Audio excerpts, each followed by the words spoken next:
Lulusog lang po tayo para makakaroon tayo ng space for the bike drop test. Kilala ang Lobo with the airbag that we have, the inflatable ones. So itong demo po natin today is to prove that this airbag can handle your drop sa mga big bikes ninyo. So what we have here is a crash airbag and also an inflatable side bag. What we have here is Coach Clyde of Motor Clyde to give us some safety tips, and of course Sir Zach to drop the bike. Drop the bike. Okay, magandang gabi po sa inyo lahat and congratulations, Boss Zach. Nice to see you again and for 2025 Makina Show. So congratulations. So ito po, common pagka nagtuturo kami and then for safety protection, dapat po tayo may crash bar. However, nagkakaroon po tayo ng update sa mga motor, nagkakaroon tayo ng evolution. So nag-i-evolve po ang technology ng ating motor. So fortunately, we have this Lobo product. So makikita niyo po, inflatable po siya and pwede po kayo maglagay ng mga gamit din niyo and waterproof siya. So may certain air pressure po na may pump dito. We have the front crash bar, crash bag, and then we have the rear. Siyempre medyo mahal siya pero protektado po. So andito po si Zach. We will have a drop bike crash test.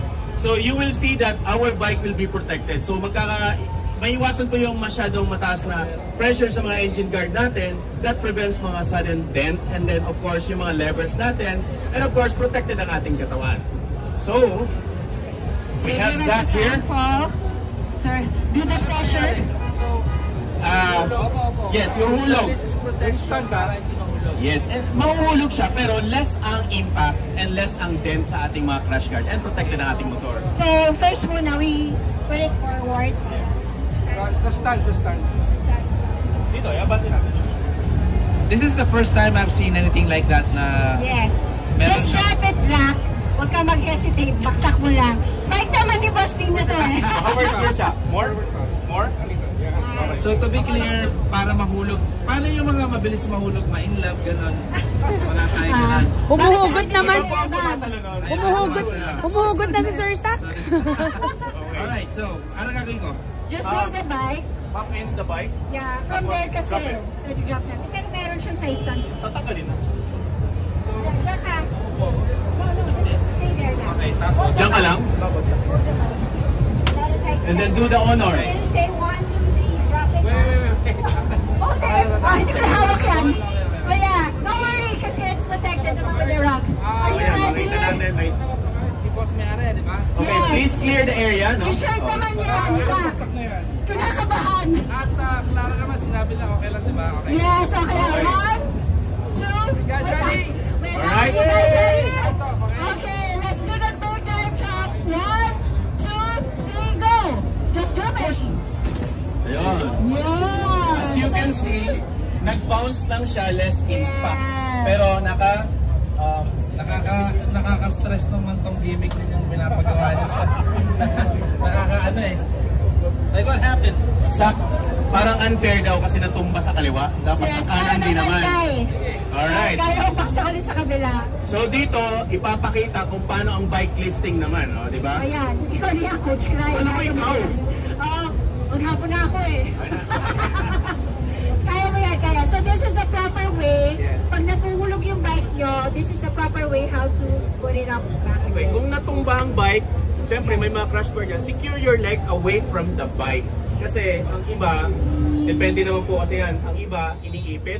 Ang problema, napasok siya sa ilalim ng chassis ng motor. That's the point, that can crush your leg or cause a fracture.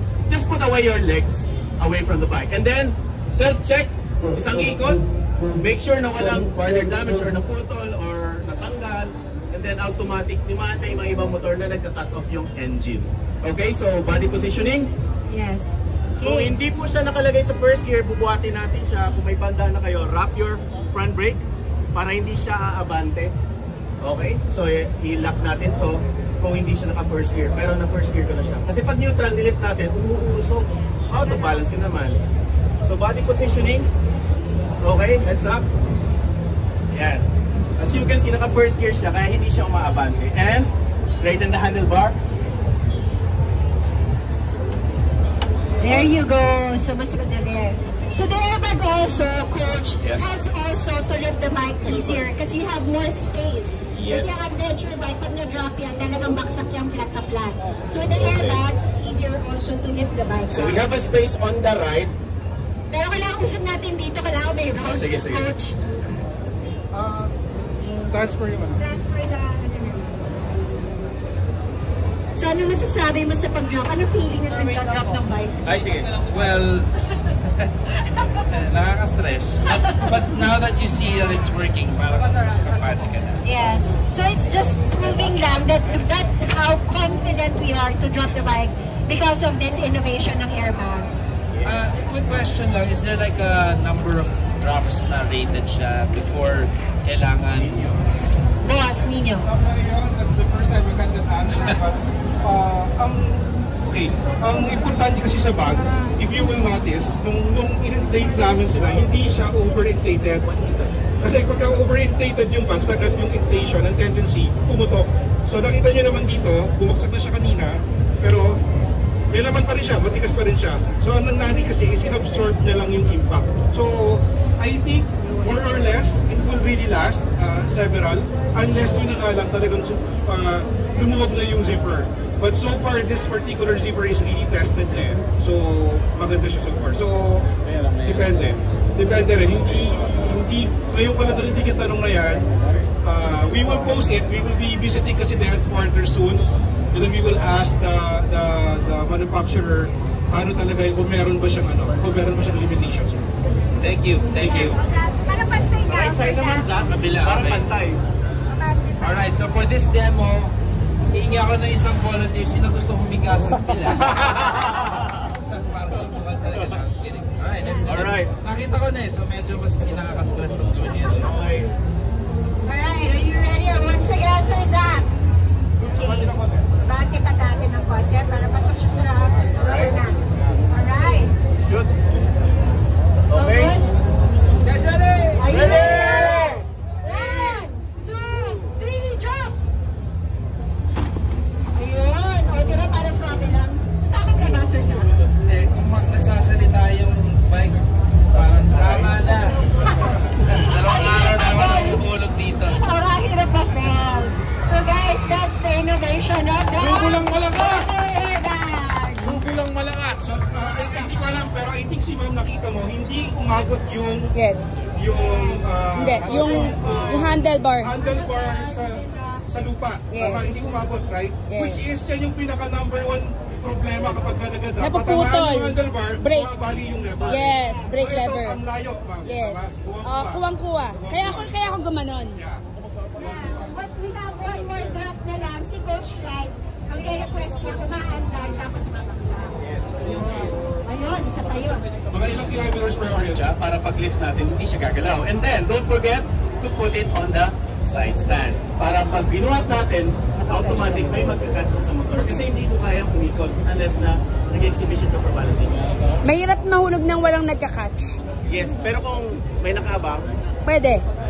okay, body position, ready, heads up, all the way. And then, handlebars to the left. Must stay good. Galing! Ay, para daw mas realistic. You'll turn on the engine. Sige. Oo nga. So, the air is intact. Yes.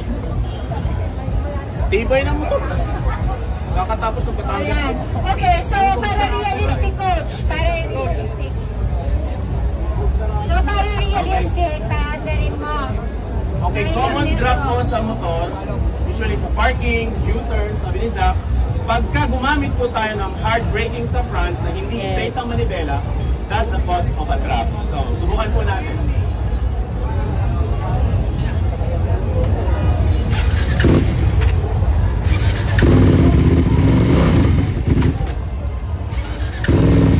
Hindi na lumabig. Taas natin.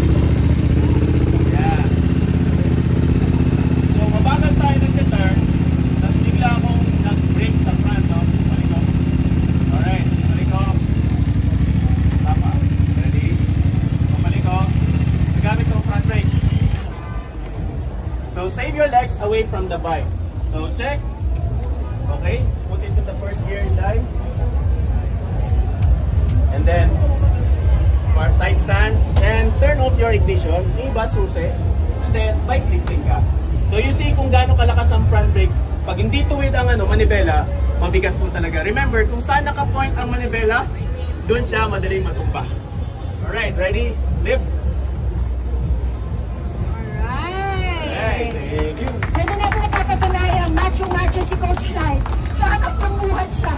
Thank you. So this is the innovation ng Lobo po. Thank you, This is Lobo. all available in Topit and all our dealers. And you have last word? First of all, I would like to thank Sir Sam for giving us the opportunity na ma-present namin yung local products here in the first Coach Knight. And as Arlene has mentioned, we have a lot of dealers, parang nag-close na kami ng mga dealership. So we will make sure that we will have the local products available nationwide. So, thank you very much for watching. Magkano daw, sir? Oy, magkano daw? How much? May question, sir. Quick question. The regular price of the crash bar bag yung nasa harap is only 13,500 for pair. Hindi po isa. One pair na po yun.